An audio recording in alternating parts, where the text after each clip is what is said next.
Olá!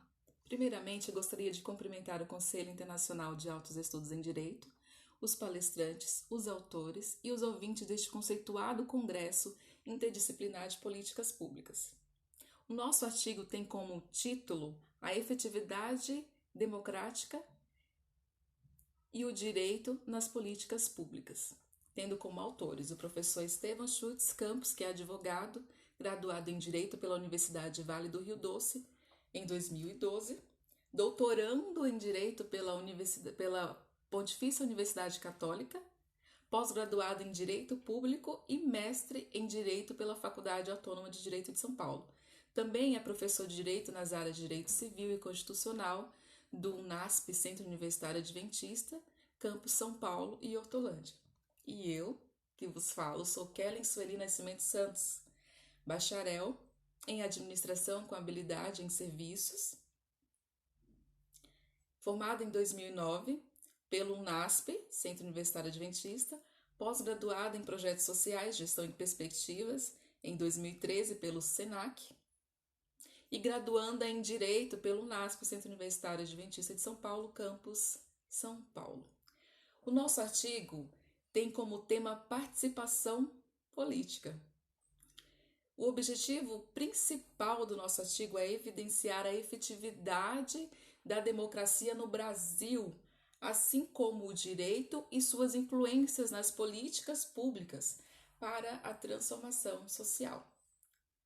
A partir daí, as principais dimensões do nosso artigo são: conceituar a democracia e sua efetividade, o exercício do voto como cláusula pétrea essencial para a manutenção da democracia, analisar a participação popular na última eleição presidencial no Brasil, que foi em 2018, demonstrar a importância da educação para a democracia e transformação social e evidenciar a importância do direito para a eficácia e eficiência das políticas públicas.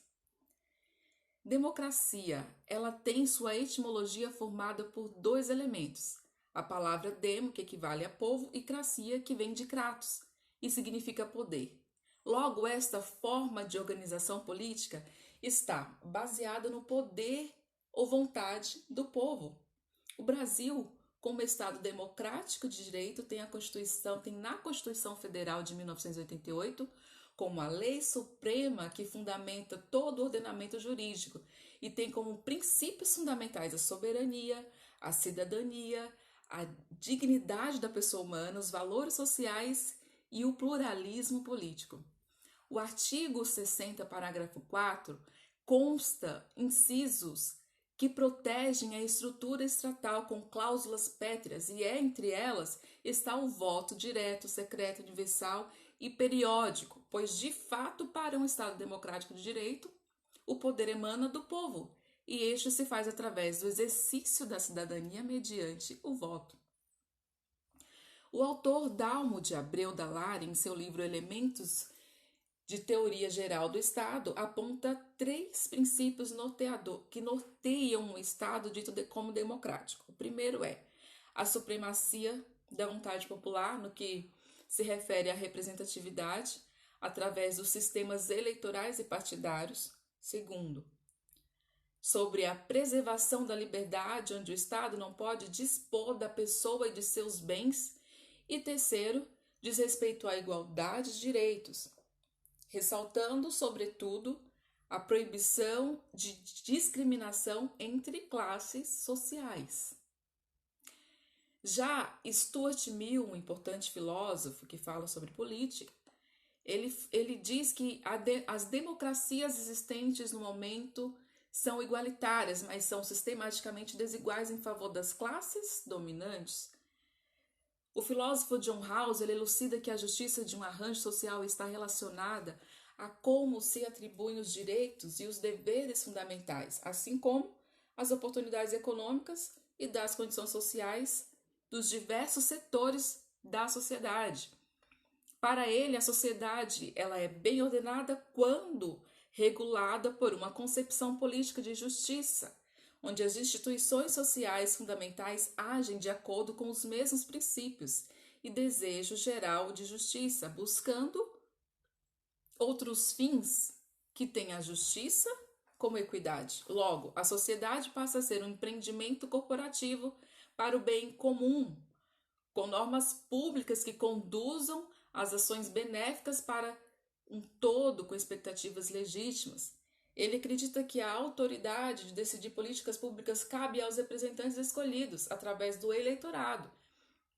No entanto, esses devem prestar contas com objetivos legítimos de governar para o bem comum e não buscar os interesses privados partidários. Já Karl Jaspin, no livro A Questão da Culpa, ele afirma que os representantes eleitos para garantir os direitos fundamentais, a liberdade, o desenvolvimento, a paz e o bem comum através de normas e políticas públicas para o desenvolvimento da nação, infelizmente eles servem-se do poder legítimo para garantir para si e para uma minoria que detém o poder do capital, aumentando assim a desigualdade e a injustiça social. Para ele, as forças contrárias ao direito ainda são incomensuravelmente mais fortes. Diante de tal realidade, a população ela demonstra cada vez mais sua descrença e desesperança de um futuro melhor e um bem comum, pois o direito garantido por lei e que deveria representar o livre exercício da democracia, da dignidade, os valores sociais e o pluralismo político, elucida, na verdade, uma sensação utópica de democracia e liberdade. Segundo o Tribunal Superior Eleitoral, atualmente no Brasil existem 32 partidos políticos, porém o povo ele não se sente representado pelos partidos e nem tampouco pelos candidatos disponíveis, pois muitas vezes trata-se de representantes estratégicos para a garantia do sistema disfuncional, instaurado para manter os interesses individuais de poder e de poucos em detrimento de todo um povo, toda uma nação. A sociedade carece da implementação de fato dos princípios fundamentais escolhidos pelos constituintes em 1988. Vamos fazer agora uma análise da eleição presidencial de 2018. Segundo o Tribunal Superior Eleitoral, ele aponta que a maior parte dos votos são entre a faixa etária de 35 a 39 anos.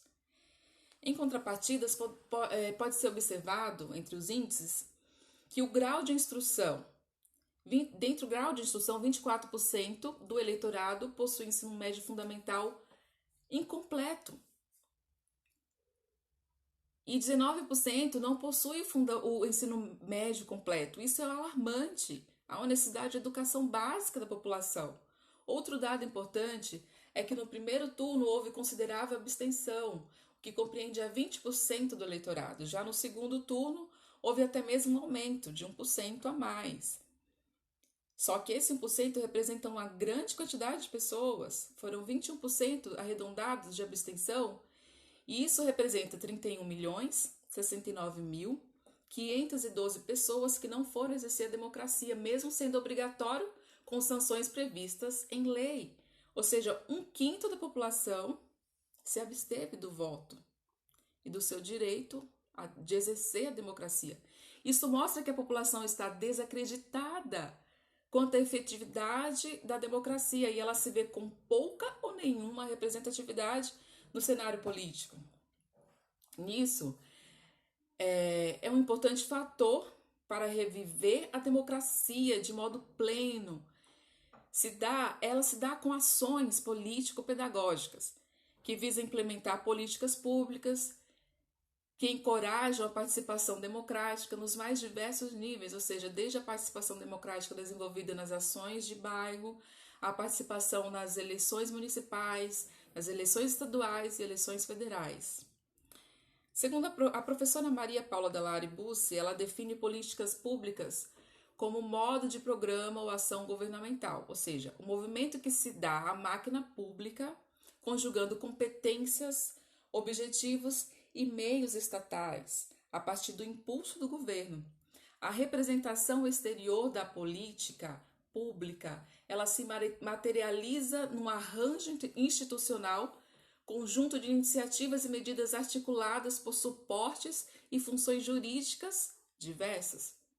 Tal pensamento introduz a importância da ação governamental para efetivar qualquer objetivo na sociedade contemporânea, e a democracia efetiva deve ser observada com ações governamentais para que a coesão de todas as estruturas socioculturais, no sentido, há muito declara o professor Paulo Bonavides, que a próxima geração de direitos fundamentais se concretiza com a democracia efetiva. Mas cabe ao Estado prover o preparo para o exercício da cidadania. Cabe ao Estado.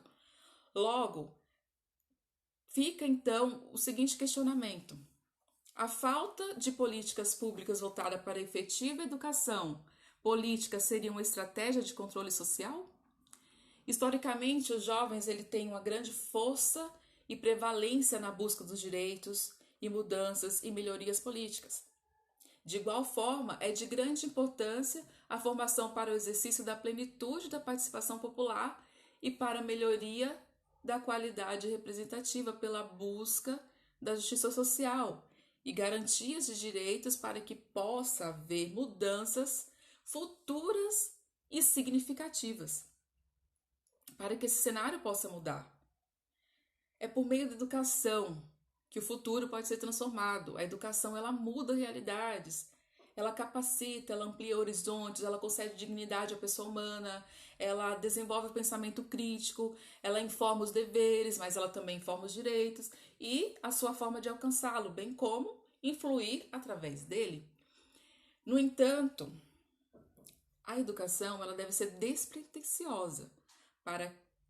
Para isso, todos os arranjos institucionais devem focar na perspectiva democrática para todos os níveis. Sem dúvida, a educação é a melhor e mais potente política pública que pode remodelar a estrutura do exercício do poder. Por fim, concluímos que é visível, é exaustiva a emergente necessidade de uma reforma política e legislativa para que a administração pública passe a ser responsável, coerente e funcional, que regulamente a democracia para que de fato seja do povo e para o povo, para que haja clareza e competência para governar, focando num bem comum, desenvolvimentos e garantias de direitos. A população está cansada das manobras e manipulações voltadas para o funcionamento disfuncional do erário público. Manutenção de um sistema corrupto que preocupa unicamente em gerar vantagens pessoais para uma minoria detentora de capital, em detrimento de toda uma nação que vive em descaso, miséria e vulnerabilidades sociais diversas. O direito é um fenômeno social. Logo, o direito deve ser legislado para que seja formalmente positivado e aí sim promover as transformações sociais, inclusive principalmente nas políticas públicas, a qual subentende-se que deveria fluir através de ações baseadas nos fatos sociais. Logo, a importância do direito. A base política e estatal são as pessoas que integram a sociedade. A política é um conjunto de esforços feitos com vista à participação do poder ou a influenciar a divisão de poder, seja entre estados ou no interior do estado. Logo, quanto maior a educação populacional, o exercício da cidadania será efetivo, assim como a qualidade e capacitação dos candidatos alistados. O resgate principiológico do passado ou do presente em comparação servirá para estabelecer elevada teoria moral para o futuro, e isso se dará através de reforma política, pensando inclusive nas crianças e principalmente nas crianças e adolescentes, que são o futuro da nação, para que futuramente exerçam a cidadania ativa da democracia, prospectando o desenvolvimento e otimização da atual realidade que vivemos. A democracia exercida através do voto ainda é a única forma de transformação e participação popular na política para a garantia dos direitos, da justiça, liberdade e a paz em nosso país.